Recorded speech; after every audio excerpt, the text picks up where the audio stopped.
see a doctor until Dr. Prater came in at like 1 o'clock or 12:30. Last night?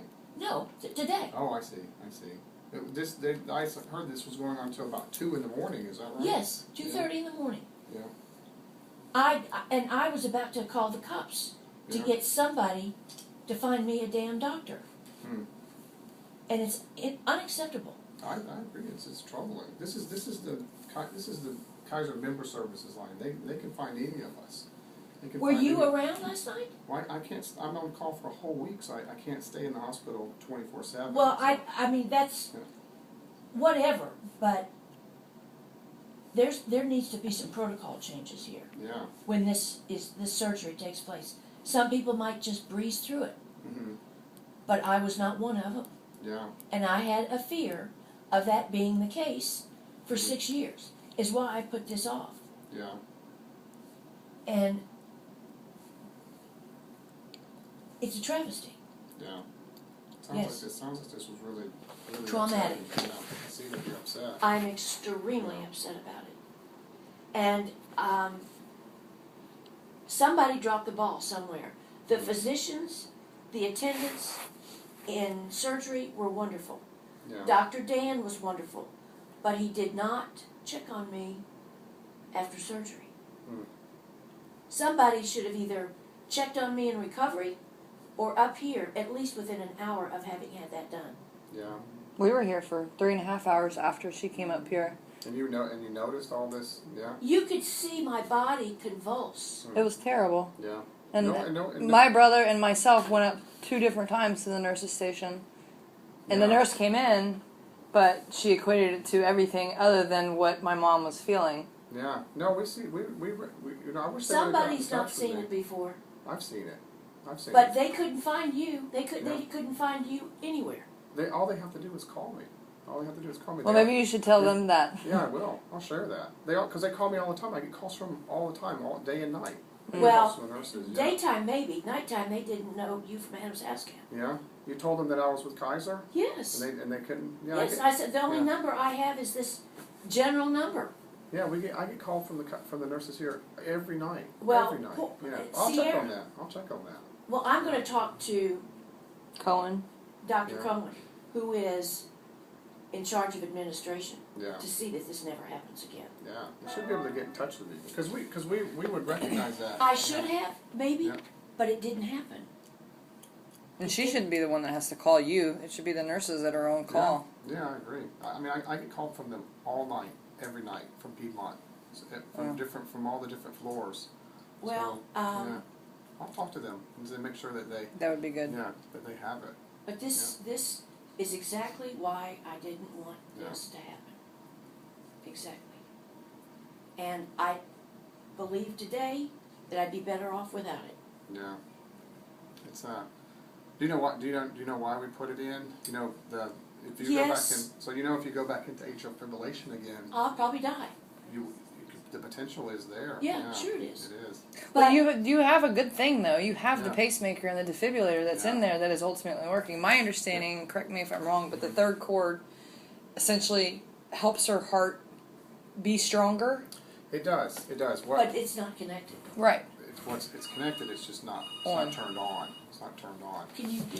So, whenever you go back into atrial fibrillation, right, you were having such long pauses that you could easily pass out. The doctor's in here. I'll call you back. Pretty injured from those long pauses. Well. And on top of that, because of those pauses, going to atrial fibrillation again, we wouldn't be able to give you any medicines to sort of help slow you down. So you may go into atrial fibrillation for weeks to months. Well, if I had been tended to correctly, I wouldn't feel the way I feel about this situation right now. Yeah, I'll talk to them. I'll make sure that they get in touch with us. Recovery needs to do something too. Yeah. But the most important thing is to have a cardiologist check on you after surgery, because this began immediately in recovery. As soon as I woke up, it started doing that. And so no one called any of the pacemaker docs or anything? Nope. Yeah. No, and we had, my brother and I, we got 3 different types of nurses and helpers in here, because that was another issue. The vital machine over there, wasn't doing its job. And with my mother just getting a pacemaker, and I would think that her vitals would have to be taken at least every 20 minutes or something. Yeah. Any of us would have immediately known or recognized that, because I've seen it. Well, Dr. Gibson, that's fine that you know. Just the people But on if staff the didn't. people Yeah. that were taking care of me did not know. Yeah, we'll talk to them and make sure that Well, Dr. Cohen, it will be in, and he will make some administrative changes, I'm Yeah. sure. yeah. A little education, perhaps. I think so. That's what Dr. Yeah. Rader was saying. Yeah, I think so. We always want, because we know this, right? And if we. But you know it. Yeah.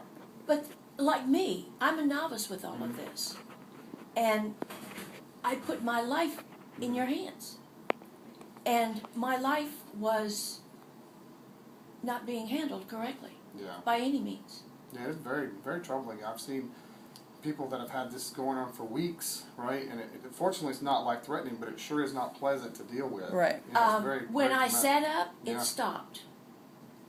But I was exhausted from surgery. I had to lay down. Yeah. And Because you if didn't get I- any night sleep the night before. Yeah, well, this whole stay has been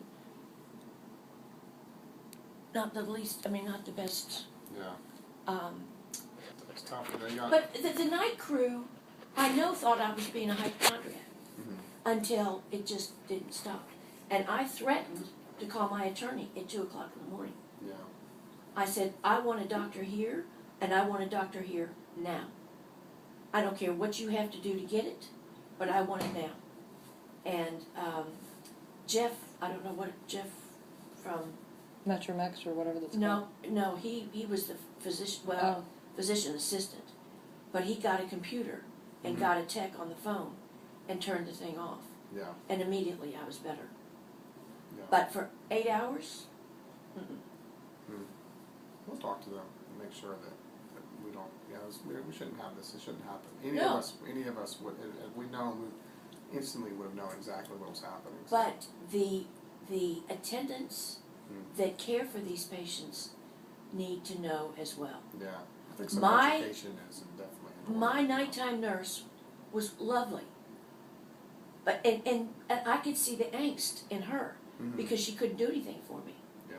and I think they wanted just to stay away because what are we going to be able to do for this complaining lady? Yeah. But it was so obvious. My whole body convulsed. Well, no, torso. Yeah. You don't have to convince me. You don't have to convince me. I get it. I Well, get it. I get it. I just think some kind of Yeah. I get it. I get it. I agree. if you're going to handle coronary patients with I agree. I agree. So what happens with it not being connected? It's essentially to basically strengthen our heart. So that's right. So we know that if a heart depends excessively on pacemaker, right? If your heart's continuously beating in a low, where it needs the pacemaker, if it needs the pacemaker most of the time, and you pace it from one chamber from the right, then that can lead to what we call pacemaker syndrome, or sort of an ill feeling. And so we know that hearts that depend on pacemaking for a substantial amount of time benefit from having both ventricles sides paced at the same time.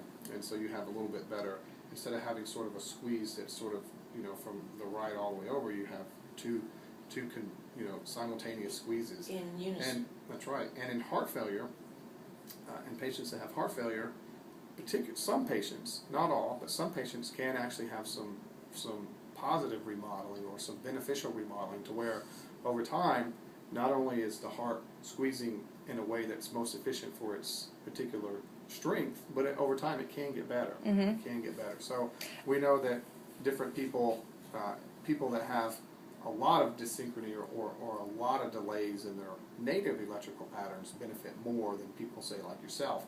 The reason that you got 2 leads is because there's the belief that when you go in and out of this atrial fibrillation, that when your heart rate gets low, that you're going to have both chambers needing to be paced as opposed to one. Now, just because the pacemaker paces the diaphragm in the particular way that they had it set up doesn't mean that lead is not changeable or usable. Right. So how the pacemaker works is you have different leads in different parts of your body, And so the pacing voltage goes between the box and the tips, or the box and different parts of the tip. So you basically mathematically change the vectors of where the pacing is coming from. Well, it's a marvelous thing